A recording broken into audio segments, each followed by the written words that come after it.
रामायण।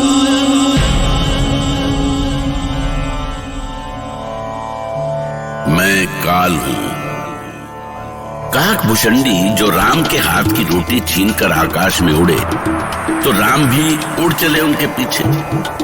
नन्हे से राम ने तीनों लोकों में काकभूषणी का पीछा किया। आखिरकार काकभूषणी उड़ते उड़ते हार गया।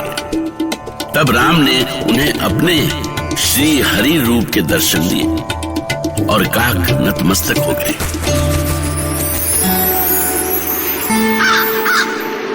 क्षमा करें प्रभु, मुझे क्षमा करें, मैंने आपके बालक रूप पर संदेह किया। इस प्रकार अपनी अद्भुत लीलाएं दिखाते श्री राम 5 वर्ष के हुए। महाराज दशरथ को उनकी शिक्षा दीक्षा की चिंता हुई और एक दिन उन्होंने कुल गुरु महर्षि वशिष्ठ को बुलवाया। गुरुर्ब्रह्मा गुरुर्विष्णु गुरुदेवो महेश्वरः गुरुः साक्षात् परब्रह्म तस्मै श्री गुरुवे नमः।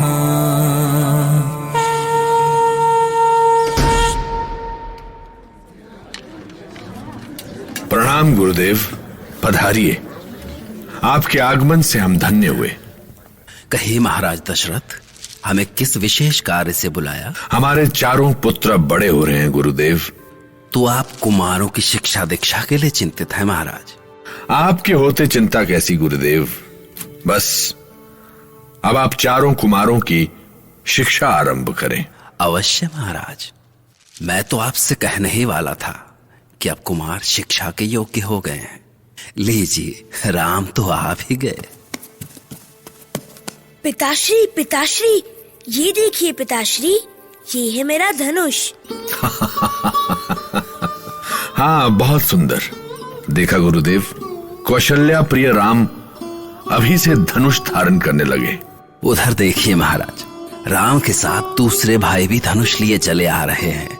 लगता है जैसा राम करते हैं उन्हें देखकर दूसरे भाई भी वैसा ही करते हैं। आपने सच कहा गुरुदेव, राम में ही इनके प्राण बसते हैं। देखिए पिताश्री, मेरा धनुष कितना अच्छा है ना? नहीं लक्ष्मण, मेरा अच्छा है। देखिए पिताश्री, सबसे अच्छा मेरा है भरत भैया, ये देखिए। शत्रुघ्न, तुम तो धनुष पर प्रत्यंचा चढ़ाना भी सीख गए। तो अब तुम सबको धनुष चलाना भी सीखना होगा। गुरुदेव कल से ही तुम सबको अस्त्र शस्त्र की आरंभिक शिक्षा देना शुरू करेंगे। आओ चारों भाई, गुरुदेव का आशीर्वाद लो। प्रणाम गुरुदेव। जय हो, जय हो, तुम सबों की जय हो। अब हम कल से तुम चारों को शिक्षा देना आरंभ करेंगे। अवश्य गुरुदेव।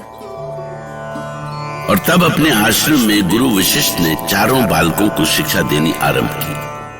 चारों बालक एक से बढ़कर एक थे, पर उनमें राम सबसे अनोखे थे, सबसे अलग। खड्ग चलाए, बाण चढ़ाए और करे गुरु वंदन। धर्म युद्ध ज्ञान सब पाए, चारों दशरथ नंदन। तुम सभी ने लक्ष्य साधना सीख लिया है। अब तुम चारों को ये बताना है कि किसका कौन सा लक्ष्य है। पहले शत्रुघ्न को उत्तर देने दो। गुरुदेव, मेरा लक्ष्य मेरे शत्रु हैं। मैं अपने सारे शत्रुओं को मार डालूंगा। ठीक है, ठीक है।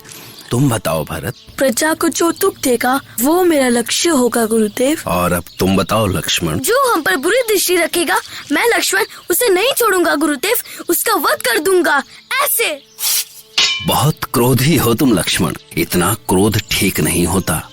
जानते हो, क्रोध में कोई भी उचित निर्णय नहीं ले पाता है। अब तुम बताओ राम। मैं अपने लक्ष्य के बारे में समय के अनुसार सोचूंगा गुरुदेव। यदि बातचीत से ही हमारा कार्य हो जाएगा तो मैं धनुष का प्रयोग नहीं करूँगा। हाँ, ये तो ठीक है, पर यदि तुम राजा बनोगी तो? प्रजा की भलाई के लिए मुझे जो भी करना होगा करूँगा गुरुदेव। उसके लिए चाहे मुझे किसी भी संकट का सामना क्यों न करना पड़े। मैं तुम सभी के उत्तर से प्रसन्न हुआ। अयोध्या कुमारों ने अपनी योग्यता के कारण कम समय में ही अपनी आरंभिक शिक्षा पूरी कर ली। महाराज दशरथ अपने पुत्रों की अद्भुत कला कौशल से बहुत खुश हुए। माताओं ने गुरु के आश्रम से लौटे पुत्रों की आरती उतारी।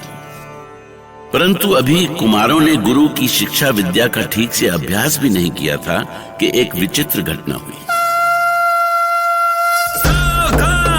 महाराज गांधी के पुत्र, महान तपस्वी, धर्म के रक्षक महर्षि विश्वामित्र पधार रहे हैं।